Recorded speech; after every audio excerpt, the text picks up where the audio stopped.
Good morning बच्चों, कैसे हो आप लोग। आई होप आप लोग बहुत ही अच्छे होंगे और अपने पढ़ाई को बहुत ही अच्छे तरीके से करते होंगे। तो चलिए आज हम लोग स्टार्ट करते हैं कार्बन इट्स कंपाउंड। कार्बन, ये जो चैप्टर है कार्बन एंड इट्स कंपाउंड, इसमें कहीं ना कहीं कार्बन की बहुत ज़्यादा महत्ता है। चलिए हम लोग देखते हैं कि कार्बन में ऐसा क्या है। तो कार्बन एक बहुत ही छोटा एलिमेंट है। तो कार्बन के बारे में क्या कहेंगे कि कार्बन एक एलिमेंट है। कार्बन एक एलिमेंट है जिसका सिंबल सी होता है। सिंबल क्या होता है? सी होता है।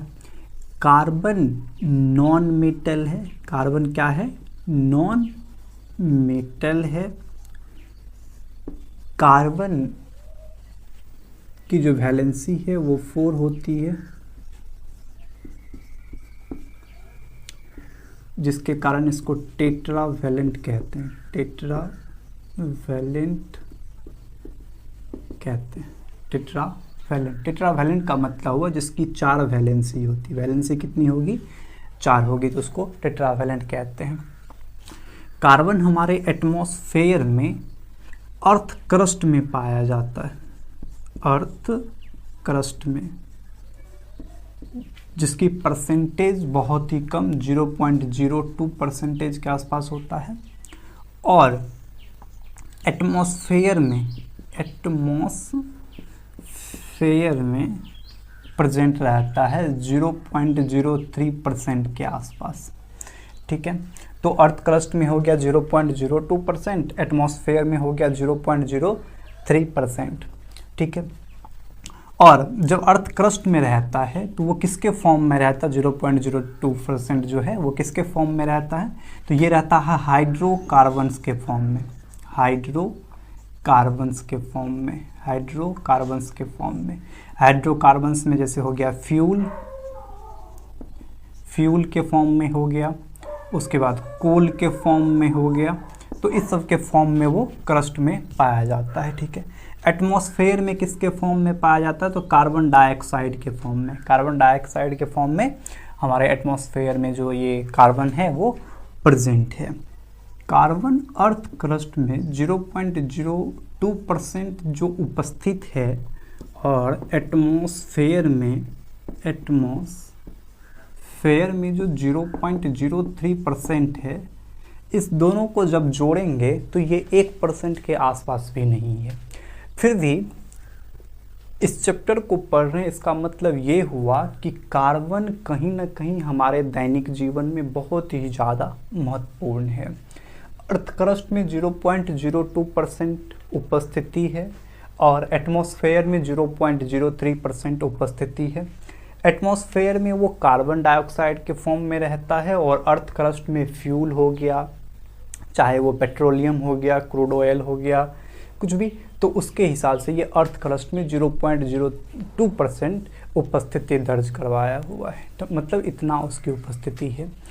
तो कार्बन की इतनी कम उपस्थिति के बावजूद भी कार्बन हमारे दैनिक जीवन में बहुत ज़्यादा महत्व रखता है, क्योंकि हमारे आसपास जो भी आप या हमारे को नज़र आती होगी, हमारे आसपास जो भी नज़र आती है वो सारा का सारा कहीं ना कहीं कार्बन के कंपाउंड से मिलकर बने हुए हैं। आप एक लिविंग ऑर्गेनिज्म की बात कर रहे हैं, जैसे मेरी ही बात कर लें, तो कोई भी लिविंग ऑर्गेनिज्म लगभग 18% कार्बन कंपाउंड से मिलकर बना हुआ है, जबकि जितने भी नॉन लिविंग ऑर्गेनिज्म हैं वो सारा का सारा कार्बन या उनके कंपाउंड से मिलकर बने हुए हैं। जब भी आप किसी चीज़ को ऑक्सीजन के हेल्प से जलाते हैं तो उससे धुआं निकलता है, और वो धुआं कार्बन डाइऑक्साइड वो धुआं जो है कार्बन डाइऑक्साइड की है। तो इससे ये पता चलता है कि इसमें कार्बन है। तो आप किसी भी चीज़ को जलाते हो तो वो ऑक्सीजन के साथ रिएक्ट करता है और धुआं प्रोड्यूस करता है। लगभग हमारे आँखों के सामने जो भी चीज़ें मैक्सिमम दिखाई देती है वो सारा का सारा जलाने पर धुआं प्रोड्यूस करती है। अगर उस धुएं में कार्बन डाइऑक्साइड होता है, अगर उस धुएं को चूने पानी के साथ मिक्स किया जाए तो उस चूने पानी को वो दूधिया कर देगा। इससे ये पता चलता है, यानी ये कंफर्म करता है कि हाँ, वो सारा का सारा जिस भी ऑब्जेक्ट को आप जला रहे हो, जिस भी किसी चीज़ को आप जला रहे हो, वो कहीं ना कहीं कार्बन से मिलकर बना हुआ है। तो हमारे दैनिक जीवन में कार्बन की बहुत ज़्यादा महत्व है। तो अब आपको लगभग पता चल गया होगा कि क्यों हम कार्बन और उनके कंपाउंड को पढ़ रहे हैं इस चैप्टर में। ऐसा कभी नहीं हुआ, या इससे पहले आपने कभी ऐसा नहीं देखा होगा कि किसी एक एलिमेंट को प्रॉपर पढ़ना या उनको एक चैप्टर में शामिल करके पढ़ना, ऐसा नहीं पढ़े होंगे। ठीक है, तो चलिए थोड़ा और बढ़ते हैं और इनके बॉन्डिंग को देखते हैं कि कार्बन आखिरकार कैसे बॉन्ड बनाता है। कार्बन की वैलेंसी 4 होती है, यानी हम बात करें तो कार्बन का जो एटॉमिक नंबर है वो 6 होता है। कार्बन का एटॉमिक नंबर कितना होगा? 6 होगा। के सेल की बात करें तो उसमें 2 इलेक्ट्रॉन जाएगा, और एल सेल की बात करें तो इसमें 4 इलेक्ट्रॉन जाएगा, यानी कॉन्फ़िगरेशन हो गया 2 और 4। इसके आउटर मोस्ट सेल में 4 इलेक्ट्रॉन है। इसके आउटर मोस्ट सेल में 4 इलेक्ट्रॉन है, जो कार्बन को कहीं का नहीं छोड़ता। कहीं का नहीं छोड़ता मतलब क्या हुआ? ये ना तो इनको अच्छे से ऑक्टेट कंप्लीट करने के लिए 4 इलेक्ट्रॉन लाने देता है, ना 4 इलेक्ट्रॉन लूज करने देता है। मतलब ये जो 4 इलेक्ट्रॉन इसके आउटर मोस्ट सेल में है, ये इनकी दुविधा बनी हुई है। कैसी दुविधा? इनको ऑक्टेट कंप्लीट करने में, यानी स्टेबल होने में बहुत ज़्यादा समस्या उत्पन्न करता है। 4 इलेक्ट्रॉन कार्बन चाहता है कि हम लूज कर दें। 4 इलेक्ट्रॉन चाहे तो लूज कर सकता है, लूज इलेक्ट्रॉन करेगा।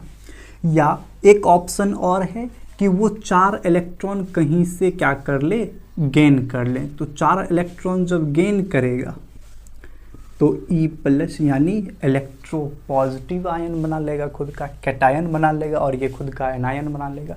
लेकिन कार्बन ऐसा कुछ भी नहीं कर पाता, न तो इलेक्ट्रॉन को लूज कर पाता है, न ही इलेक्ट्रॉन को गेन कर पाता है। ऐसा क्यों? मान लीजिए कि कार्बन इलेक्ट्रॉन को लूज करना चाहता है, तो कार्बन के न्यूक्लियस में 6 प्रोटॉन है और इलेक्ट्रॉन उसके चारों तरफ चक्कर लगा रहा है 6। आउटर मोस्ट सेल में 4 इलेक्ट्रॉन है, आउटर मोस्ट सेल में 4 इलेक्ट्रॉन है। जब इस 4 इलेक्ट्रॉन को लूज कर देगा तो कितना इलेक्ट्रॉन बचेगा? 2 इलेक्ट्रॉन। अब ये 6 इलेक्ट्रॉन 2 इलेक्ट्रॉन को संभालेगा। तो आप ही सोचो कि कैसे कोई भी 6 प्रोटॉन इस 2 इलेक्ट्रॉन को संभालेगा, जबकि उसकी कैपेसिटी है 6 इलेक्ट्रॉन को संभालने की। अगर दूसरे तरीके से समझे तो एक इलेक्ट्रॉन को लूज करने में बहुत ज़्यादा एनर्जी की आवश्यकता होती है। कोई भी आइटम हो, उस आइटम को अपना एक इलेक्ट्रॉन लूज करने में बहुत ज़्यादा एनर्जी की इस्तेमाल करनी पड़ती है। और कार्बन हमारा छोटा सा आइटम है या एलिमेंट है। इस एलिमेंट को एक इलेक्ट्रॉन नहीं लूज करना, 4 इलेक्ट्रॉन लूज करना। तो एक छोटा सा एलिमेंट 4 इलेक्ट्रॉन लूज करने में कैपेबल नहीं है, जिसके कारण वो 4 इलेक्ट्रॉन लूज नहीं कर पाता है। तब बात आती है कि 4 इलेक्ट्रॉन गेन कर ले, तो वो 4 इलेक्ट्रॉन गेन भी नहीं कर सकता, क्योंकि इनके न्यूक्लियस में जो 6 प्रोटॉन है उनकी कैपेसिटी है कि 6 इलेक्ट्रॉन को होल्ड कर पाएँ। मतलब वो चाहता है कि, या उनके पास कैपेबिलिटी है केवल 6 इलेक्ट्रॉन होल्ड करने की। बहुत करे तो वो 7 इलेक्ट्रॉन को झेल पाए, लेकिन यहाँ तो 4 प्रोटॉन, उनके 4 इलेक्ट्रॉन आ जा रहा है। तो टोटल इलेक्ट्रॉन पहले से उसके पास 6 था, 4 और आ गया, तो 10 इलेक्ट्रॉन हो गया। इसलिए 6 प्रोटॉन कैपेबल नहीं है, जिसके कारण वो 4 इलेक्ट्रॉन ना तो लूज कर पाता, ना गेन कर पाता है। तो कार्बन की बड़ी दुविधा फंस गई कि आखिरकार ये अपना ऑक्टेट कंप्लीट कैसे करेगा। ना तो लूज कर पा रहा है, ना ही गेन कर पा रहा है। तो फिर कार्बन कैसे अपना स्टेबिलिटी हासिल करेगा, कैसे खुद को स्टेबल बनाएगा। तो इसके लिए कार्बन एक जुगाड़ लगाया, और वो जुगाड़ लगाया कि हम ना तो अपने इलेक्ट्रॉन को लूज करते हैं ना ही गेन करते हैं। तो ऐसा करते हैं कि हम अपने इलेक्ट्रॉन को शेयर करना शुरू कर देते हैं।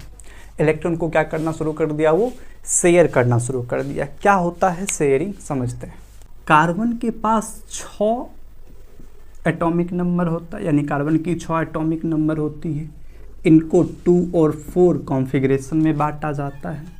ये 4 इलेक्ट्रॉन को ना तो लूज कर पा रहा था ना गेन कर पा रहा था, तो जुगाड़ लगाया कि चलिए इनको हम क्या करते हैं, शेयर करते हैं।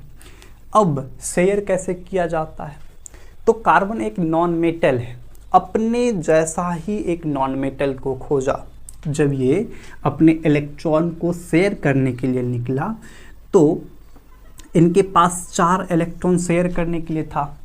4 इलेक्ट्रॉन शेयर यानी ये चाहता है कि 4 इलेक्ट्रॉन कोई ले ले या 4 इलेक्ट्रॉन दे दे तो हम अपना ऑक्टेट यानी स्टेबिलिटी हासिल कर लें, यही चाहता है। तो स्टेबल होने के लिए क्या करना पड़ता है, इसको अपना 4 इलेक्ट्रॉन शेयर करना पड़ता है। जब शेयरिंग करने के लिए गया तो पता चला कि हम तो नॉन मेटल हैं, हमारे साथ, यानी नॉन मेटल को एक तरह से समझे तो समझ लेते हैं गरीब है, तो कार्बन नॉन मेटल है। तो ऐसे ही नॉन मेटल की इनको और खोज हुआ कि हमारे जैसे ही यानी कार्बन के जैसे ही और कोई भी आइटम या एलिमेंट है जो चाहता है कि हम शेयरिंग के थ्रू बॉन्ड बनाए। तो ऐसा इसको ढेर सारा आइटम मिला, जैसे कि हाइड्रोजन मिला, ऑक्सीजन मिला, हाइड्रोजन मिला, ऑक्सीजन मिला, सल्फर मिला। तो ढेर सारा ऐसे इनके साथ बॉन्डिंग करने को तैयार हो गया। अब हम किसी एक को समझते हैं कि हाइड्रोजन इनके साथ कैसे बॉन्डिंग करेगा। तो हाइड्रोजन भी नॉन मेटल है, ऑक्सीजन भी नॉन मेटल है, सल्फर भी नॉन मेटल है। क्लोरीन की बात करें तो क्लोरीन भी नॉन मेटल है। अब ये सब मिलकर कहीं ना कहीं कार्बन के साथ अपनी शेयरिंग कंप्लीट करेगा, और शेयरिंग के थ्रू जो बॉन्ड बनता है उस बॉन्ड को हम लोग नाम देते हैं covalent bond. Covalent bond, sharing के थ्रू जो बॉन्ड बनता है, जब इलेक्ट्रॉन को शेयर करेगा तब जो बॉन्ड बनेगा वो कोवैलेंट बॉन्ड बनेगा। ठीक है, तो कार्बन कौन सा बॉन्ड बनाता है शेयरिंग के थ्रू, कोवैलेंट बॉन्ड बनाता है। समझते हैं और कोवैलेंट बॉन्ड को। कोवैलेंट बॉन्ड को और अच्छे से समझने के लिए एक एग्जाम्पल लेते हैं, और एग्जाम्पल में हम बात करते हैं हाइड्रोजन मॉलिक्यूल्स की। आखिरकार हाइड्रोजन मॉलिक्यूल्स कैसे बना। हाइड्रोजन मॉलिक्यूल्स बना रहे हैं। हाइड्रोजन के आउटर मोस्ट सेल में एक इलेक्ट्रॉन होता है। हाइड्रोजन के आउटर मोस्ट सेल में एक इलेक्ट्रॉन होता है। यहाँ 2 हाइड्रोजन है, एक हाइड्रोजन और लाया, और इनके भी आउटर मोस्ट सेल में कितना इलेक्ट्रॉन है, तो एक इलेक्ट्रॉन है। ठीक है, ये हाइड्रोजन अपना भी एक इलेक्ट्रॉन शेयर किया, ये भी हाइड्रोजन अपना एक इलेक्ट्रॉन शेयर किया, दोनों मिलके अपना ड्यूबलेट कंप्लीट कर लिया। देखिए ये H अपना और पड़ोसी H के इलेक्ट्रॉन को लेके खुश हो गया, यानी शेयर किया तो ड्यूबलेट कंप्लीट हो गया, और ये H इनके भी इलेक्ट्रॉन को लेके मतलब खुश है। तो यहाँ कितने पेयर इलेक्ट्रॉन शेयर हुए, तो एक ये दिया एक ये दिया, मतलब 2 हो गए, तो इसको कहेंगे 1 पेयर इलेक्ट्रॉन। 1 पेयर इलेक्ट्रॉन, तो हाइड्रोजन 1 पेयर इलेक्ट्रॉन शेयर कर रहा है, इसलिए इन दोनों के बीच एक बॉन्डिंग हो गया, उसको सिंगल डैश से दिखाएंगे। जब एक पेयर इलेक्ट्रॉन शेयर होगा तो इधर से एक इलेक्ट्रॉन शेयर होगा, एक इधर से इलेक्ट्रॉन शेयर होगा, इस दोनों डॉट को ऐसे मिला देंगे तो कितना लाइन बना, एक लाइन बना। तो हाइड्रोजन और हाइड्रोजन के बीच एक लाइन बना, इस लाइन को हम लोग सिंगल कोवैलेंट बॉन्ड कहते हैं। कौन सा बॉन्ड कहते हैं, single covalent bond. Single covalent bond कहते हैं। कोवैलेंट बॉन्ड 3 प्रकार से, एक हो जाएगा सिंगल, दूसरा हो जाएगा डबल, और तीसरा हो जाएगा ट्रिपल। सब में कोवैलेंट बॉन्ड लगा दीजिए, triple. Single covalent bond, double covalent bond, triple covalent bond, ठीक है। तो hydrogen molecule single covalent bond बनाता है ऑक्सीजन मॉलिक्यूल्स की। तो यहाँ भी ऑक्सीजन 2 है। तो हमेशा एक चीज़ और ध्यान रखेंगे कि कोवैलेंट बॉन्ड जब भी बनेगा तो दो नॉन मेटल्स के बीच, कोवैलेंट बॉन्ड कब बनेगा, दो नॉन मेटल्स के बीच। हमेशा कोवैलेंट बॉन्ड बनने के लिए दो नॉन मेटल का होना जरूरी है। दो नॉन मेटल होगा तभी जाके कोवैलेंट बॉन्ड बनेगा, चाहे वो सिंगल बॉन्ड बनाए, डबल बनाए या ट्रिपल बनाए, हमेशा दो नॉन मेटल के बीच बनेगा। तो कॉन्फ़िगरेशन किया जाए तो 2 और 6 होगा। ऑक्सीजन की कॉन्फ़िगरेशन तो यही ना होता है 2 और 6, ठीक है। तो इसके आउटर मोस्ट शेल में कितने इलेक्ट्रॉन हैं, 6 इलेक्ट्रॉन है। 6 इलेक्ट्रॉन को सजा लीजिए इसके ऊपर, 6 इलेक्ट्रॉन को हमने सजा दिया। फिर एक दूसरा ऑक्सीजन आया, उनका भी 6 इलेक्ट्रॉन, 6 इलेक्ट्रॉन, ठीक है। अब ये दोनों ऑक्सीजन क्या करेगा, अपना 2-2 इलेक्ट्रॉन शेयर करेगा। कितना, इसको अपने ऑक्टेट कंप्लीट करने के लिए कितने इलेक्ट्रॉन की आवश्यकता है, 2। तो जितने इलेक्ट्रॉन की आवश्यकता होता है कोई भी आइटम उतना ही इलेक्ट्रॉन शेयर कर सकता है जितने की उसको ज़रूरत है। तो ऑक्सीजन को 2 इलेक्ट्रॉन की ज़रूरत है तो 2 इलेक्ट्रॉन शेयर करेगा, ठीक है। तो यहाँ से ये ऑक्सीजन इनके 2 इलेक्ट्रॉन को शेयर कर लिया, ठीक। और ये इलेक्ट्रॉन उनके भी 2 इलेक्ट्रॉन को क्या कर लिया, शेयर करवाया। तो इस प्रकार से इसके अंदर बॉन्ड बना होगा। यहाँ देखिए, तो ऑक्सीजन कितने इलेक्ट्रॉन पेयर शेयर हो रहे हैं, तो 2 पेयर इलेक्ट्रॉन शेयर हो रहा, तो 2 बॉन्ड बनेगा। मतलब इनको कहेंगे डबल कोवैलेंट बॉन्ड। तो ऑक्सीजन डबल कोवैलेंट बॉन्ड के साथ जुड़ा होता है और इसी को हम लोग लिखते हैं O2। क्या लिखते हैं इसको लोग, O2 लिखते हैं। ये हो गया, ये इसके बॉन्ड को दिखा रहा है। ये जो डबल लाइन बनाई गई है ये इनके डबल कोवैलेंट बॉन्ड को दिखा रहा है, ये डबल कोवैलेंट बॉन्ड को दिखा रहा है, ठीक है।